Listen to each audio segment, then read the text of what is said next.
¿Sí? Sí.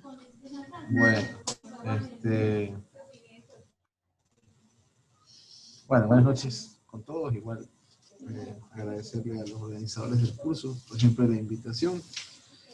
Y ya hablamos un poco el día lunes de trauma craneoencefálico. Como les decía, inicialmente en el programa estaba puesto para hacer una sola charla, pero como se dieron cuenta, hablar de trauma craneoencefálico es bastante extenso, que quise separarla para que pues, podamos darle más atención a cada uno de los temas.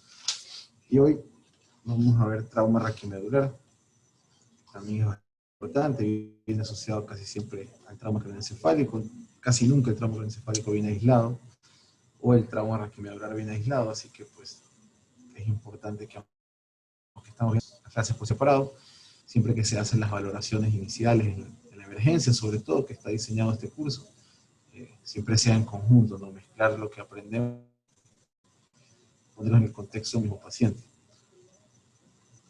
Solo como una pequeña introducción, pues se van a conllevar riesgos de morbilidad y mortalidad sanitarios que son exorbitantes.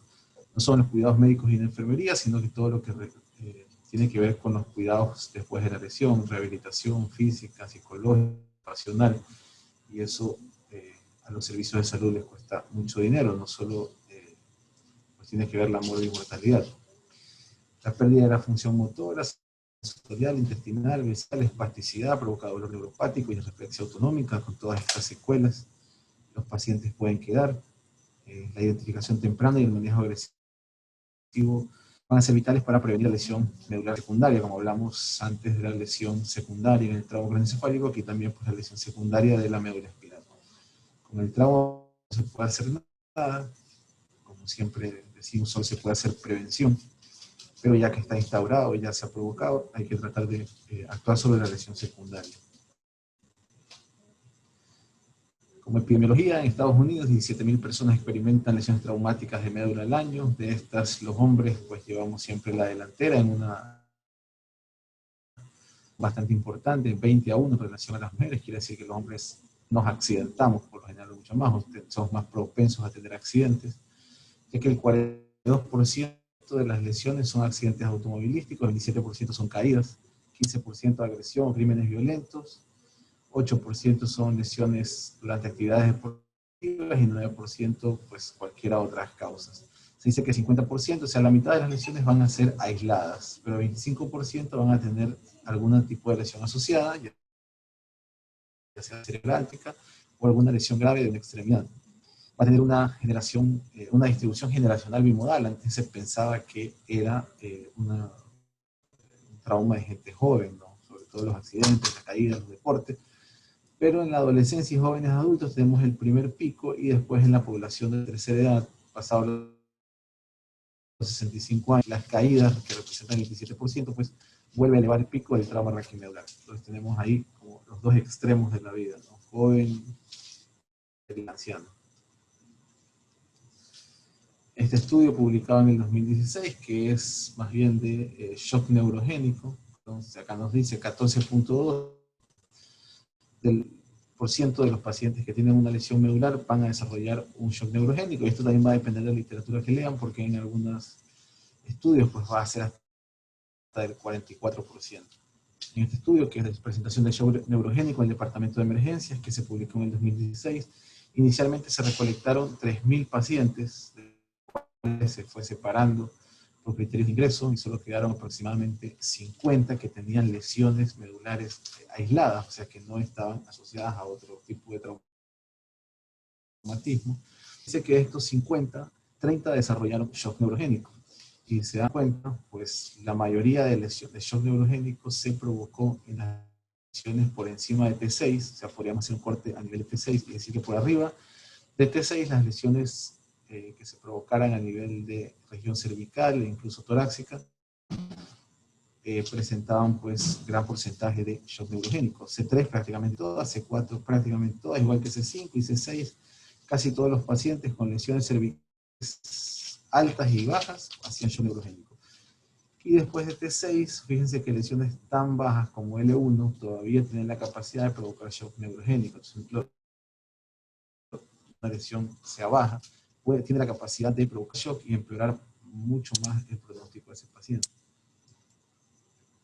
El costo promedio, lo que hablábamos antes, tratamientos y cuidados a largo plazo, se dice que para un hombre de 50 años que tiene una lesión incompleta a cualquier nivel, los costos al año son de $1 millón. Para un paciente de 25 años que tiene una tetraplegia alta, los costos al año van a ser de 4.400.000, incluyendo costos hospitalarios y tratamientos de lesiones posteriores. El trauma raquimedular cervical específicamente va a representar más del 50% de las lesiones traumáticas y se asocia con mayor morbilidad a corto y largo plazo que las lesiones torácicas o lumbares. Los signos clínicos más frecuentes van a ser la tetraplegia incompleta, paraplegia completa, tetraplegia completa y paraplegia incompleta. Solo un poco de la fisiopatología de la lesión, pues la lesión primaria siempre va a ser en minutos y va a ser el daño que nosotros no podemos controlar. Es lo propio del trauma, del accidente, y ahí va a haber daño de daños de axones, y las membranas neurales en el núcleo intermedio lateral, sustancia gris lateral y raíz anterior, y esto lo que va a provocar es que el tono simpático sea interrumpido. Aquí se va a provocar el shock medular, el shock, el shock neurogénico. Y la lesión secundaria pues ya empieza a producirse a partir de las horas del trauma en los siguientes días. Ya va a haber lesión vascular con alteraciones electrolíticas y edema. Posteriormente llevará a una necrosis hemorrágica central progresiva de la materia gris, y después de varios días de lesión celular con excitotoxicidad por la acumulación de N-metildiaspartato, una homeostasis inadecuada y el condrial incluso por reperfusión después que se descomprime la médula. Esto llevará a apoptosis controlada e incontrolada y pues al daño medular permanente. ¿Qué factores van a incidir sobre el daño secundario? Pues hipotensión arterial, hipoxemia, hiponatremia, hipoglucemia, hipocapnia, fiebre. Todo lo que vimos en el trauma craneoencefálico, lo que llamamos neuroprotección fisiológica, que era mantener las variables fisiológicas lo más cercano a la normalidad: normotensión, normoxemia, normonatremia, normoglucemia, normocapnia y normotermia. Entonces, estos factores son los principales que incidir sobre el daño secundario, sobre los que tenemos que actuar. Este es el algoritmo que presenta el Emergency Neurological Life Support en el 2017. Y hay una actualización del 2019, pero en realidad no cambia mucho en el trauma raquimedular y lo vamos a ir siguiendo conforme vayamos avanzando. Entonces, el algoritmo de manejo de la lesión espinal traumática. Primero, pues, tenemos que un paciente con lesión cervical traumática, pues la inmovilización es de las primeras cosas que debemos hacer. Como tener como regla general, como escritura sagrada, eso sí, decir que al evaluar una víctima un raquimedular cerrado o contundente, el personal médico debe asumir que el paciente tiene una lesión de médula espinal hasta que se pruebe lo contrario, ¿no? Entonces aquí le puse como Génesis 1, versículo 1, ¿verdad? Que es lo principal que debemos saber. Esto siempre lo tenemos que tener presente. Debemos inmovilizar la columna hasta que se pruebe lo contrario, hasta que se pruebe que ese paciente, ya sea por un físico exhaustivo, por reglas que vamos a ver más adelante, o por una neuroimagen, que ese paciente no tiene una lesión de médula. Mientras tanto, debe estar inmovilizado. Bueno, como decíamos, debe inmovilizarse la médula hasta excluir la lesión inestable. Los pacientes que están intoxicados y no cooperan con la evaluación pueden indicarse una sedación química para proteger la columna vertebral. Ningún paciente que esté agitado, ningún collarín va a impedir que el paciente mueva la columna si es que así lo desea. Entonces, si el paciente pues viene muy agitado, está en abstinencia o viene bajo efecto de sustancias, pues debe considerarse hacer una sedación algo ligera para tratar que ese paciente esté más tranquilo. La evaluación primaria es el ABC de la emergencia que ya todos conocemos, y la evaluación secundaria va a, pues, a comprender una evaluación completa de pies a cabeza, incluidos los antecedentes patológicos del paciente y obviamente de la enfermedad actual, si consumía alguna sustancia, la cinética del trauma. Entonces todo lo que le pasó para que el paciente vaya a emergencia. Hay que hacer un examen de columna vertebral y musculatura vertebral, valorar si hay deformidades, dolor y sobre todo si hay priapismo, ¿no? Y no mantener al paciente en posición supina sobre una superficie rígida. A veces los servicios de emergencia nos llevan al paciente en una tabla rígida, nos los pasan a la camilla en la misma tabla rígida para no moverlo, y el paciente se queda horas en emergencia sobre la tabla rígida. Esas de extracción que se llaman son para sacar a los pacientes del lugar del accidente, pero no son para mantenerlos acostados durante mucho tiempo. Incluso en pacientes ancianos está demostrado que periodos tan cortos de tiempo, como una hora, pueden provocar ya algún tipo de lesión en forma de úlcera, si el paciente permanece sobre una superficie de apoyo rígida. Entonces hay que tratar de movilizarlos tempranamente a una cama. ¿Cómo vamos a inmovilizar las lesiones? Pues los collarines de tipo Filadelfia en Miami son los más eficaces y disponibles en las ambulancias. Ninguno está por encima de otro en realidad. Se dice que los collarines tipo Miami ejercen menor cantidad de tejidos faciales y suelen estar indicados en lesiones estables de columna de C2 a C5. Tienen, esto es una extensión torácica, que es como una especie de tabla que se pone atrás, para las bajas entre C6 a T2. Y obviamente lo que les decía anteriormente, no hay collarín cervical que evite que un paciente agitado mueva la cabeza y esto va a empeorar la lesión. Y tenemos los collarines tipo Miami, que hablaban pues de que puede ejercer menos presión sobre los tejidos blandos de la cara por la forma esta que tiene, y los tipos Filadelfia, en realidad pues depende de cuál contexto, los dos están indicados. No hay una superioridad como tal uno de otro. Entonces una vez que ya conocemos que debemos inmovilizar al paciente, cómo debemos inmovilizarlo, a quién le vamos a hacer un estudio por imágenes. Aquí nos vamos a saltar un poco y vamos a ver a quién debemos hacerle un estudio de imágenes, porque en realidad no todo paciente que llegue a emergencia con un traumatismo debe hacerse una imagen de columna cervical, no principalmente. Hay pacientes que pueden ser dados de alta, hay pacientes que pueden ser dados de alta sin que se haga una imagen. Entonces, vamos a ver que aquí en realizarle un estudio por imagen, pues tenemos dos tipos de criterios. Tenemos los que están bien avalados, tanto en población adulta como en población pediátrica. Tenemos los criterios Nexus y las reglas canadienses de columna cervical.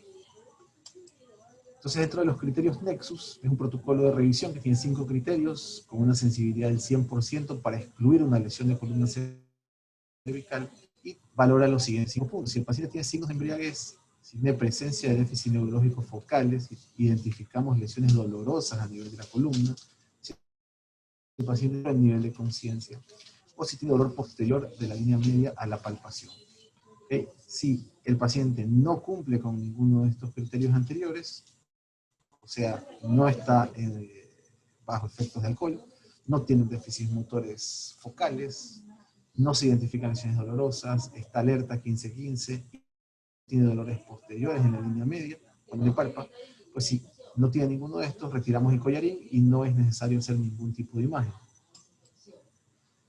Las reglas canadienses de columna cervical, siempre, como las reglas Nexus, pues son para pacientes que que puedan responder, ¿no?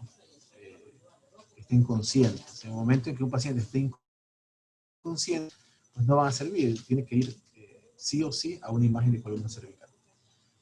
Entonces, para pacientes con Glasgow 15, ¿no? Clínicamente estables y sospecha de lesión cervical, ¿qué vamos a valorar? Pues el paciente tiene factores de alto riesgo de lesión. ¿Cuáles son los factores de alto riesgo de lesión?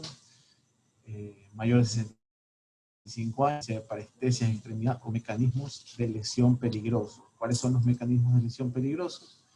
Pues si el paciente tuvo una caída de una altura superior a 1 metro o 5 escalones, si tiene un trauma axial sobre la cabeza, o sea, fue un trauma por zambullida, si el accidente de vehículos a motor fue más de 100 kilómetros por hora, si el volcado del vehículo, si el paciente salió despedido del vehículo, o si son accidentes de autocaravana de muchos carros, ¿no? O si lo colisionaron a él andando en bicicleta.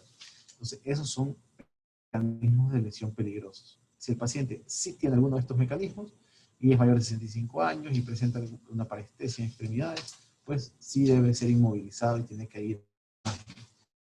Si el paciente no tiene ninguno de estos, pues tiene factores de bajo riesgo de lesión, colisión por alcance, posición sedante o deambulante en algún momento accidente, o sea que se paró, deambuló, fue a buscar ayuda, no dolor del cuello en lugar del incidente o ausencia, sensibilidad en la columna vertebral. Si el paciente no tiene ninguno de estos, o sea, no tiene los factores de bajo riesgo, pues igual debe inmovilizarse. Y si tiene factores para bajo riesgo, pues ahí le hacemos al paciente que rote el cuello 45 grados a la izquierda y posteriormente a la derecha.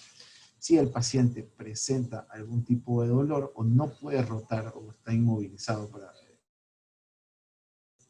rota un poco, pero el dolor no le permite hacerlo completamente, pues debe ir a una inmovilización cervical, y si sí lo puede hacer, pues no es necesario que se le haga una imagen y puede sacarse el collarín y no necesita imagen. En la parte de la rotación del cuello, pues esta es la incapacidad para llevar a cabo la maniobra, debe hacerse el estudio de imagen adicional. El estudio Nexus no lo describe, si lo vieron con la diapositiva anterior, Nexus no describe la rotación del cuello, pero la mayoría de especialistas recomiendan que se haga esta rotación del cuello con valoración al estudio Nexus. O sea, después de hacer la valoración, igual le pedimos al paciente que rote 45 grados a la derecha y a la izquierda. Si el paciente tiene un dolor intenso, es posible que tenga una lesión de los ligamentos y debe ir a imágenes más avanzadas como una resonancia magnética, porque posiblemente una radiografía o tomografía no se va a ver. Quizás deba ir a una resonancia magnética, si es que está disponible. ¿Cuáles van a ser las imágenes diagnósticas? Inmovilizamos, valoramos si nuestro paciente necesita una imagen. Si creemos que sí la necesita, pues cuáles van a ser las imágenes que le vamos a hacer.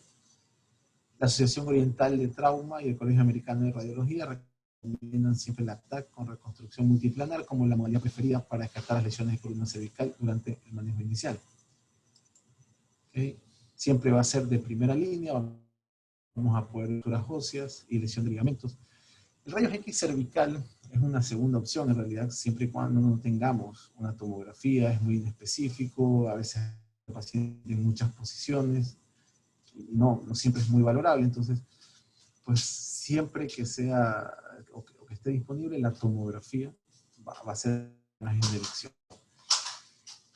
Si tenemos la posibilidad de hacerla en algún momento, la resonancia magnética en secuencia T2 va a ser el estándar de oro, que vamos a poder valorar aquí, pues compresión activa de la médula, si hay lesión vascular podemos ver hemorragia, contusiones, isquemia, lesiones intervertebrales y el complejo de ligamentos posteriores que nos va a servir para ver si el paciente tiene que ir o no a procedimiento quirúrgico.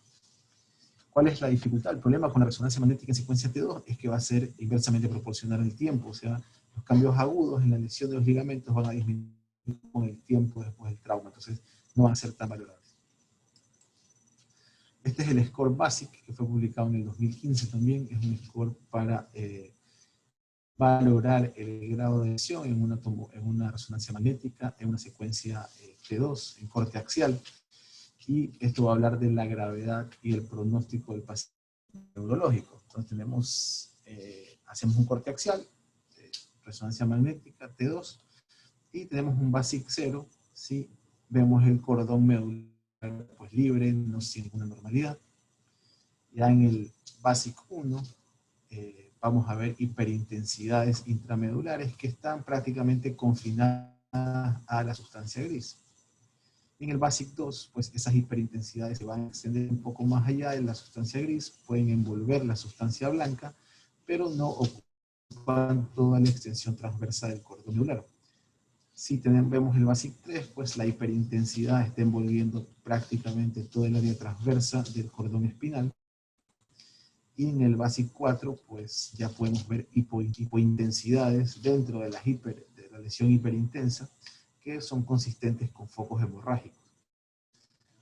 Dependiendo de si es un BASIC 0 o un BASIC 4, se va a clasificar como una escala de severidad, que es el ICE, ¿no? El Acute Injury Severity, que es una escala de severidad. Entonces, mientras mayor sea el BASIC, mayor es la probabilidad, es la escala ICE, y peor es el pronóstico de los pacientes.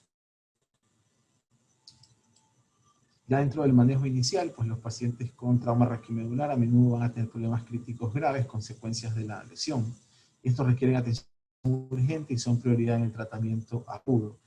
Esto lo que quiere decir es que un paciente que viene politraumatizado, incluyendo un trauma raquimedular, lo primero que hay que atender es la lesión que está poniendo en vida.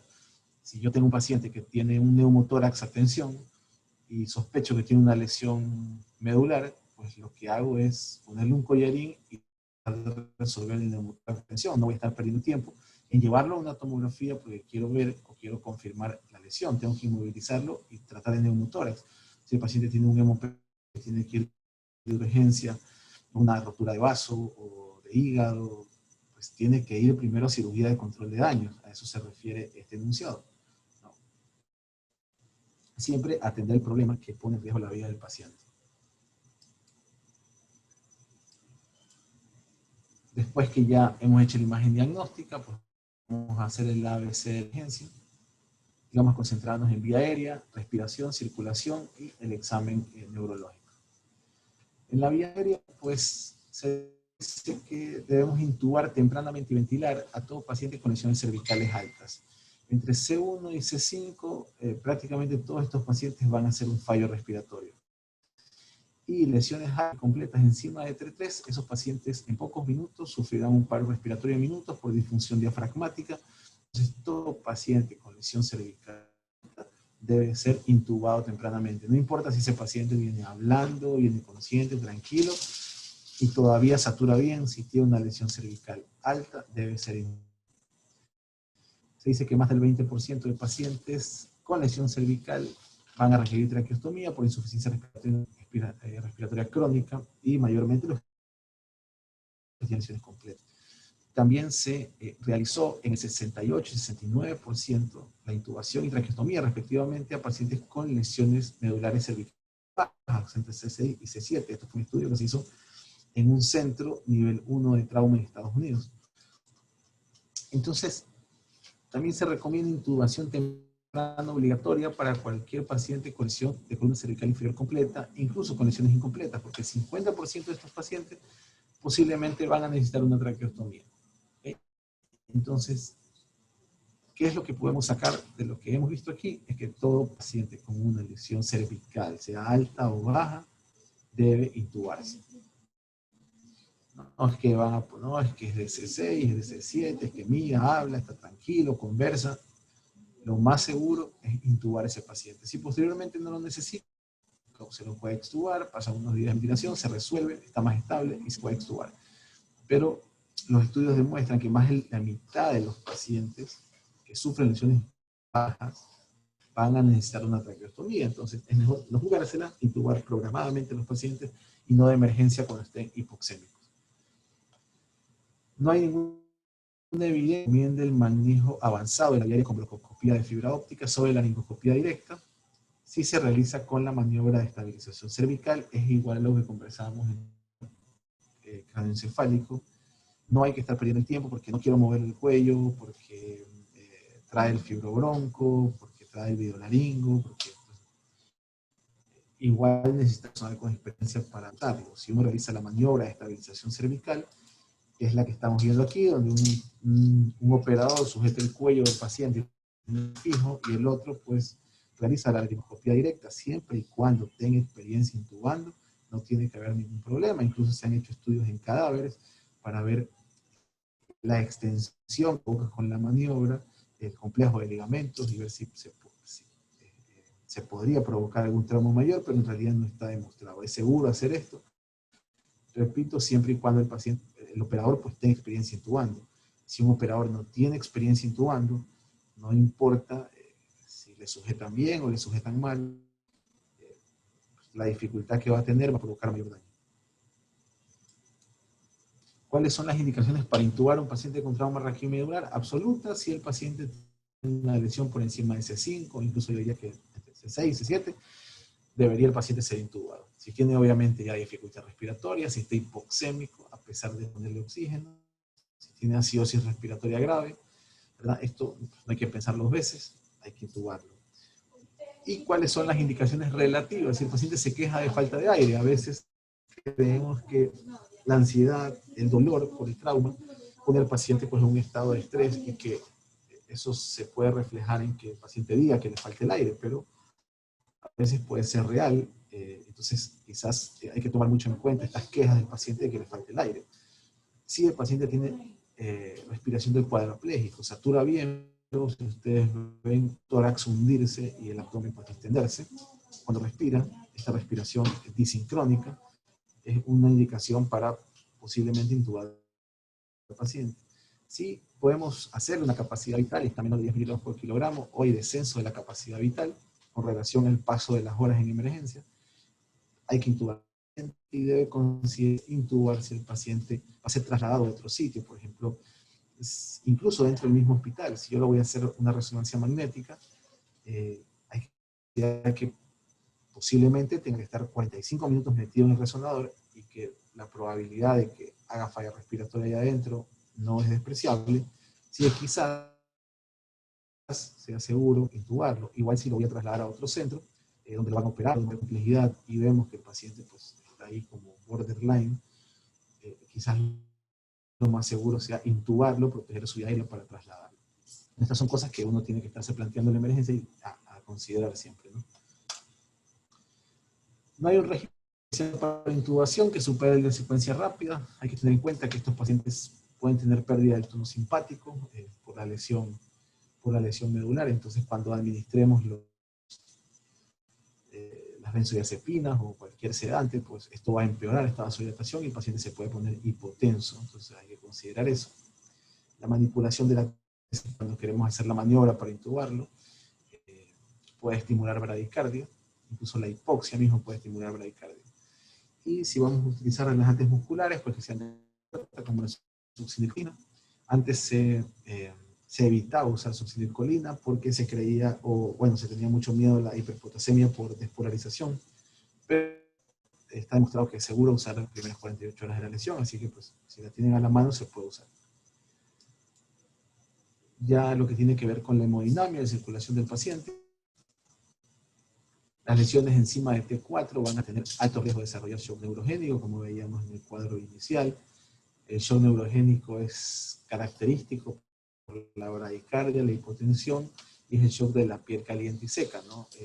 Al perder el tono simpático, nosotros no podemos tener vasoconstricción a nivel de la piel, que es lo que pasa en el shock normalmente, ¿no? En el hipovolémico, en el obstructivo, en el cardiogénico, lo que hacemos es que el tono simpático provoca vasoconstricción a nivel de la piel y esa sangre se redistribuye a órganos más importantes, como el corazón, el cerebro, los riñones. En cambio, en el shock neurogénico, pues no podemos hacer una vasodilatación y por eso la piel se pone caliente. Siempre no hay que asumir que es un shock neurogénico por falta de taquicardia, ¿no?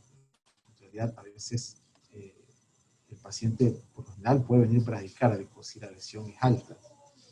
Y los síntomas en las primeras horas o días después de la lesión por edema progresivo e isquemia. A veces un paciente no desarrolla shock neurogénico en las primeras horas o cuando se nos presenta en el área de emergencia, pero a medida que el edema de la médula va creciendo, puede hacer compresión y puede presentarlo pues, horas o días después. Entonces siempre hay que estar pendiente. Hay que tener en cuenta, sobre todo por una cuestión de comunicación, que no es lo mismo neurogénico que shock espinal.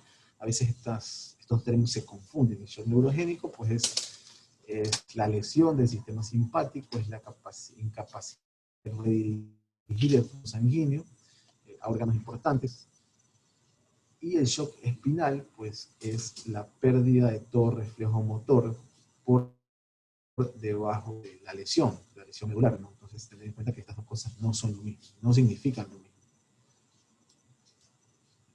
Siempre debe existir una resucitación a volumen. Hay que tener en cuenta que estos pacientes van a estar vasodilatados, por ende van a tener una hipovolemia relativa, entonces hay que pues, tener una reanimación de fluidos adecuada y quizás tener un poco en mente que deberíamos usar agentes vasopresores tempranamente. Siempre hay que pensar que el shock es neurogénico, luego descartar un shock hipovolémico, sobre todo en un trauma, ¿no? A veces pensar que los pacientes como tienen bradicardia, entonces asociar hipotensión es un shock neurogénico, pero hay pacientes ancianos que no van a desarrollar taquicardia, hay pacientes que pueden venir tomando beta bloqueantes y no van a desarrollar la taquicardia que uno espera, aunque se estén desangrando. Entonces, pues siempre hay que descartar primero que sea hipovolémico, sobre todo en un trauma. Si no es hipovolémico, yo me cercioré de eso y el paciente pues sigue en shock. y tiene una lesión medular, ahí viene la sospecha de shock neurogénico. Los vasopresores de elección, pues siempre que tengan una actividad alfa-adrenérgica y beta-adrenérgica. La fenilefrina, como es un alfa-agonista puro, se podría pensar en lesiones torácicas bajas, donde yo solo necesite vasoconstricción y no necesito un efecto beta. Como les decía, el ultrasonido ahora en emergencia cada vez en áreas críticas se ha popularizado más, entonces podemos medir resistencias vasculares, podemos medir gasto cardíaco, podemos hacer maniobras para ver cómo va la volemia de nuestro paciente, ¿no? Y frente a la bradicardia, pues podemos utilizar atropina y glipopirrolato, que se opone al tono vagal bastante bien, y si en algún momento lo requiere, pues agentes ionotrópicos. ¿Qué impacto tiene pues, la presión arterial en el pronóstico de la lesión neurológica aguda, traumática? Esto es un metaanálisis que se publicó en el 2017. 9 estudios entraban en revisión final, 2 de estos estudios eran prospectivos, y todos los estudios documentaron algún grado de resultado funcional objetivo en relación con la tensión arterial en la lesión aguda postraumática. No quiere decir que en todos los estudios se vio que la TAM tenía algún tipo de influencia en el pronóstico. Y 6 de los 9 documentaron una relación entre más alta y un resultado funcional mejorado. ¿Cuál va a ser el mejor vasoactivo? ¿Cuál es el que más nos convendría? Pues va a depender de algunas cosas que tomar en cuenta. Sobre todo el nivel de la lesión, si es por encima o debajo de T6. Como les decía, si es debajo de T6, podríamos pensar en fenilefrina, solo para tener un efecto alfa-agonista. Un paciente que es anciano puede tener una insuficiencia autonómica, entonces por ahí requeriríamos otro tipo de vasoactivo, comorbilidades, y también es un anciano, puede tener mayor riesgo de arritmias, así que podríamos evitar la dopamina. Y obviamente cualquiera que utilicemos hay que tener cuidado con las dosis y siempre tratar de usar las dosis mínimas para lograr un efecto deseado, ¿no? Este es un estudio que se publicó también en el 2017 en pacientes con lesión espinal traumática que por alguna razón tuvieron que ser colocados un catéter. Un ACV hemorrágico. El 87% de los ACV de Estados Unidos. Bueno, ahí ya se cortó. Se les puso un catéter lumbar para medir la presión a nivel de la médula espinal. Entonces lo que hicieron fue que ellos midieron la presión de perfusión espinal, así como ustedes saben que la presión de perfusión cerebral se mide restable a la tensión arterial media, a la presión intracraneal. Aquí a la tensión arterial se le resta la presión del cordón espinal y tenemos la presión de perfusión del cordón espinal. Entonces, ¿qué es lo que hicieron? Pusieron el catéter intratecal y fueron midiendo, ¿no? Fueron midiendo la presión. Ellos tenían encendidas, puestos en los pacientes, las dos bombas, una de norepinefrina y una de dopamina. Entonces ellos se dieron cuenta que al momento en que ponían norepinefrina y subían la presión, pues la presión del cordón se mantenía estable, si se fijan aquí. Pero al momento de hacer el switch, ellos apagaban la norepinefrina, prendían la dopamina, y se fija, la presión del cordón empezaba a subir. Si yo subo la presión del cordón espinal, obviamente teniendo la misma tensión arterial media, tener menos presión de perfusión espinal. Apagaban la dopamina, volvía a caer la presión espinal y ponían la norepinefrina, la mantenían estable. Entonces, el estudio, pues, que no tuvo muchos pacientes, lo que concluyó es que la norepinefrina podía ser preferible a la dopamina si se requería un apoyo vasopresor después del, ¿no? Que parecía tener una mejor presión de perfusión del cordón espinal. Todos los fármacos ionotrópicos vasopresores pueden ser administrados a través de las venas periféricas. Eso lo vimos en la clase pasada. Nunca es una urgencia poner un catéter central. A veces uno se apura en emergencia y dice, no, espera que le voy a poner un central y lo tengo hipotenso porque no le quiero pasar por periférica, o solo por el hecho de que yo quiero poner un central. Puede empezar perfectamente por una vía periférica. Las guías nos recomiendan que mantener una TAN en 5 y 90 los primeros 7 días mejora mucho el pronóstico neurológico de los pacientes.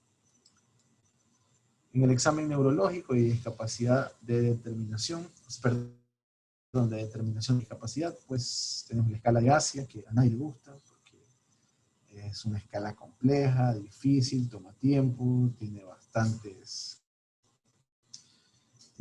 ítems donde se evalúan pues 23 dermatomas, si no recuerdo mal, de lado y lado, y se tiene que hacer valoraciones, sensibilidad y la respuesta motora, ¿no?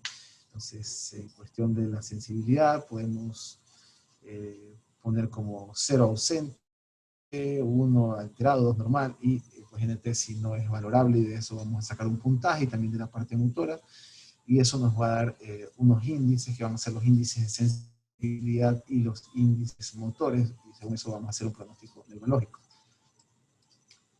¿Verdad? Tenemos aquí todos los dermatomas, hay que hacer, en teoría, hay que hacerle a cada dermatoma la valoración sensorial, que les comentábamos anteriormente, y obviamente no olvidarse de hacer el tacto rectal para valorar si la lesión es completa.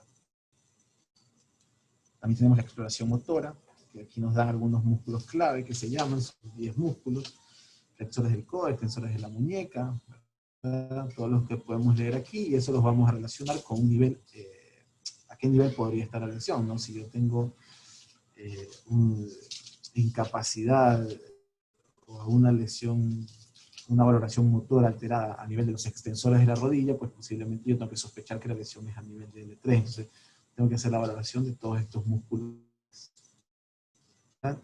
¿Cómo la voy a hacer? Con la escala de Daniels, ¿no? Que va a ir de 0 a 5, de 0 parálisis, y 5 que puede realizar arco del movimiento, y vence resistencia completa, es la escala que todos conocen para valorar la fuerza muscular. Bueno, entonces, examen motor y sensorial, así como los hallazgos de tono rectal y la sensación perineal, eso no hay que olvidarse siempre de hacer un tacto rectal. Aquí nos dan como una especie de polla sobre los músculos clave motores y sensoriales, a dónde posiblemente puede estar la lesión. Si yo tengo una alteración sensorial a nivel del ombligo, la lesión posiblemente a nivel de T10, e igual con la parte motora, ¿no? Esto es como una especie de manual de bolsillo, porque es un poco difícil aprenderse pues, todos los dermatomas y dónde podría estar la lesión. Que más o menos hay que orientarse dónde podría estar. Algunos conceptos, claro que índice sensitivo y nivel sensitivo no son lo mismo, ¿no? El índice sensitivo es la forma de documentar numéricamente la alteración de la función sensitiva. Después que yo hago la escala de Asia, me da un índice sensitivo, y esto lo voy a hacer al ingreso, a las 72 horas, al mes y al alta del paciente. Entonces va a servir tanto para inicio, para valorar y para seguimiento. Y un nivel sensitivo es el último dermatoma donde la sensibilidad que estaba testeada para dolor, tacto fino, es normal, ¿verdad? Ahí va a estar el nivel sensitivo. Ahí lo último es normal. El siguiente dermatoma es anormal, entonces el nivel sensitivo va a estar en ese último que fue normal. El índice motor, exactamente lo mismo, es la forma numérica de documentar las alteraciones de la función motora. Sirve para valorar inicialmente al paciente y como control evolutivo. Y el nivel motor es el músculo clave, de los que he mencionado anteriormente, más bajo, que tiene al menos un puntaje de 3, mientras que los músculos de los segmentos superiores tienen 4 o 5 en la escala de Daniels. ¿Y por qué aquí pues se le pone un mínimo? Porque algunos músculos pues, están inervados por más de un segmento nervioso, entonces a veces la lesión puede estar en uno de los segmentos, pero el otro segmento nervioso puede tratar de suplir esa alterada, entonces simplemente el puntaje tiene que ser menos de 3, no tiene que ser 0 necesariamente, simplemente tiene que ser menos de 3. Entonces, ese es el nivel motor. Y bueno, la clasificación de Asia que ustedes deben conocer es como A es una lesión completa, sin función sensitiva motora en los niveles S4 y S5, B incompleta, función sensitiva pero no motora por debajo del nivel neurológico, incluyendo S4 y S5, C incompleta, función motora constada debajo del nivel neurológico, e incluyendo niveles sacros, o por lo menos la mitad de los músculos clave tienen una fuerza menor. D incompleta, la función motora conservada debajo del nivel lógico, y por lo menos la mitad de los músculos claves tienen fuerza igual o mayor a 3. Y obviamente una escala de Daniels de E, que es normal, y todas las funciones motoras y sensitivas están conservadas. Estos son algunos síndromes, yo no voy a ahondar mucho en esto, tiene que ver un poco si a alguien le gusta pues, ser mucho más específico, los lugares anteriores, el síndrome de médula central, van a tener diferentes características, pero hay que ver dónde está el daño, ¿no? Entonces, más o menos uno, a la valoración, puede hacer una especie de inclinación, así tiene algún tipo de síndrome medular. ¿Qué pasa con la temperatura? Como en todo paciente neurocrítico, la fiebre pues, es lo que más daño hace, ¿verdad? Pero los pacientes que tienen un daño a nivel simpático pueden tener una alteración a nivel de la termorregulación, incluso pueden hacer hipotermia por incapacidad para disipar el calor. Siempre hay que estar monitorizando la temperatura, sobre todo en la fase más aguda, y evitar la fiebre es sumamente importante. ¿Cuáles van a ser los objetivos? Pues tener una TAM sistólica mayor a 90, una TAM mayor a 85, frecuencia entre 60 y 100 latidos por minuto, siempre saturando más de 94 por una PCO2 normal, en 35 y 40, mantener un gasto urinario al menos de 30 cc por hora, la temperatura mayor a 35, evitar la hipotermia y la fiebre, sodio sérico entre 135 y 155, glucosas, aquí le ponen entre 90 y 120, los neurocríticos hasta 180 es bastante tolerable, una hemoglobina 9, y les repito, pues va a depender de lo que lean, y va a estar siempre en un rango entre 7 y 10, aquí le han puesto en algunas guías pues 9. Otros cuidados que debemos tener, estos pacientes por lo general van a tener, se van a demorar mucho, si es que lo logran hacer, en comer por ellos mismos, entonces hay que poner una sonda para alimentarlos, y si lo requieren, protección de úlcera gástrica. Hay que ponerles un catéter vesical, siempre los cuidados de la piel, las úlceras, tener mucho cuidado, son pacientes que se suelen quedar mucho tiempo en hospitalizados, cuidados intensivos, cuidados intermedios, y la traumoprofilaxis, pues farmacológica, lo más temprano que se pueda, y si no se puede, por alguna contraindicación, pues empezar con la profilaxis mecánica, con la compresión neumática intermitente. Está recomendado que ya pacientes que se queden, tengan una evolución prolongada en terapia interior, con cuidados intermedios, se le debe hacer un doble de miembros inferiores una vez por semana para valorar la presencia de trombos. Que hemos visto, pues, cuál va a ser el tratamiento de la lesión como tal. Siempre el tratamiento quirúrgico es lo ideal, es la descompresión de la médula espinal para tratar de minimizar la lesión adicional y estabilizar los ligamentos y la lesión ósea para reducir al mínimo los efectos de las complicaciones secundarias. Hay algunas escalas de valoración que por lo general son mucho en neurocirugía. Tenemos dos aquí que son probadas también en pacientes pediátricos y adultos, y van a tener las dos: la morfología de la injuria, la integridad del complejo de ligamentos posteriores y el estado neurológico. Se dice que en las dos, si tenemos un puntaje mayor a 4, este paciente debe ir a cirugía. Si tiene un menor de 4, pues posiblemente requiere un tratamiento conservador, pero siempre dependiendo de la evaluación pues, neurológica y de la evaluación que tenga. Esto es más de neurocirugía, pero se lo pongo para que ustedes conozcan que hay, que se puede hacer una valoración un poco más objetiva de si necesita o no necesita cirugía. ¿Cuál es el momento de intervención? Pues eso todavía está en debate. Se llega a que un consenso que de medir resultados no neurológicas como los días de UCI, días en hospital, días en ventilador, neumonías y otras complicaciones, van a ser siempre menores cuando se estabiliza tempranamente la lesión. Y esta revisión sistemática muestra mejores probabilidades de resultado funcional entre 6 y 12 meses si la cirugía es temprana. En el 2016 también se identificó beneficios en la descompresión temprana en comparación con la tardía, y actualmente las recomendaciones para una descompresión temprana en las guías de manejo espinal tienen un nivel 2. Entonces, posiblemente parecería que los pacientes se van a beneficiar de ser intervenidos en las primeras 72 horas, que se considera como temprano. Los corticoides es otra cosa muy discutida. En los años 90 salieron los estudios nazis, los famosos estudios nazis, que se vio que los pacientes tenían una mejoría neurológica, de su función neurológica en el trauma espinal, si se daban tempranamente, dentro de las primeras 8 horas. En realidad esto no se pudo reproducir en los siguientes estudios del mismo corte de los nazis, esto no se pudo reproducir. Nunca se pudo confirmar los ensayos que se hicieron.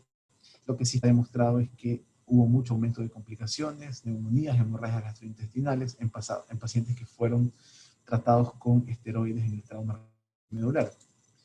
Las guías, por lo general, casi ninguna guía da una recomendación fuerte a favor de algo, pero definitivamente las guías, cuando están en contra de algo, sí dan recomendaciones fuertes. Entonces, yo les puse aquí lo que la guía de neurocirujanos, en su última revisión, dice, y se los puse textualmente: no se recomienda la administración de metilprednisolona para el trauma raquimedular agudo.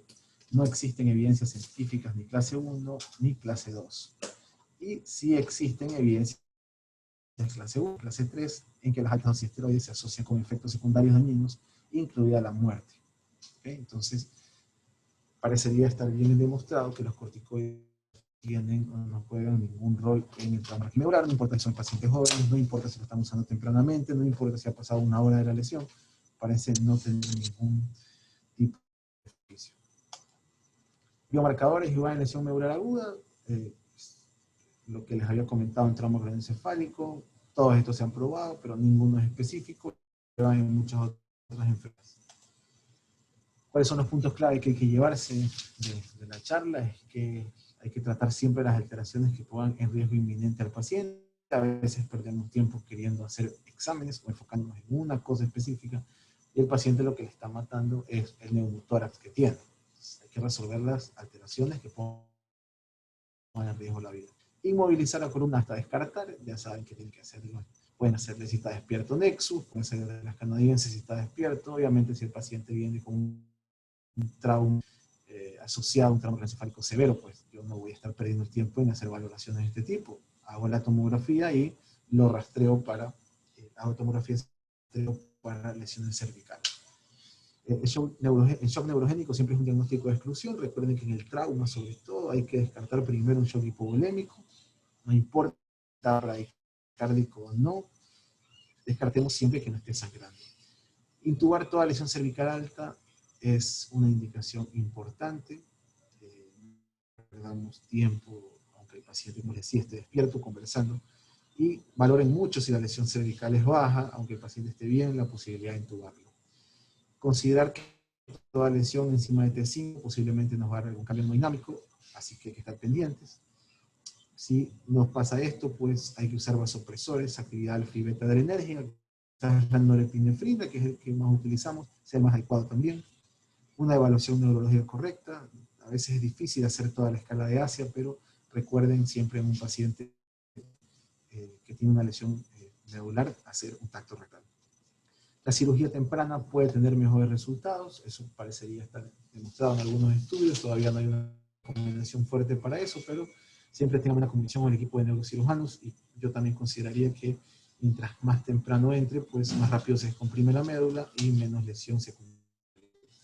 Por favor, no corticoides a los pacientes con trauma, no importa quién se los diga, no tiene ningún beneficio y solo aumenta la mortalidad. Agradezco por último por la atención. Esta es una película, es francesa y habla de los pacientes que tienen traumatismos raquimedulares y cómo viven su presión día a día, a veces lo que uno no ve como médico, todo el impacto psicosocial que tiene esto sobre una persona y sobre su familia, así que se las recomiendo si lo pueden ver. Es una película bastante buena y pone a pensar mucho. Así que eso, si tienen alguna pregunta, pues con gusto voy a tratar de respondérselas.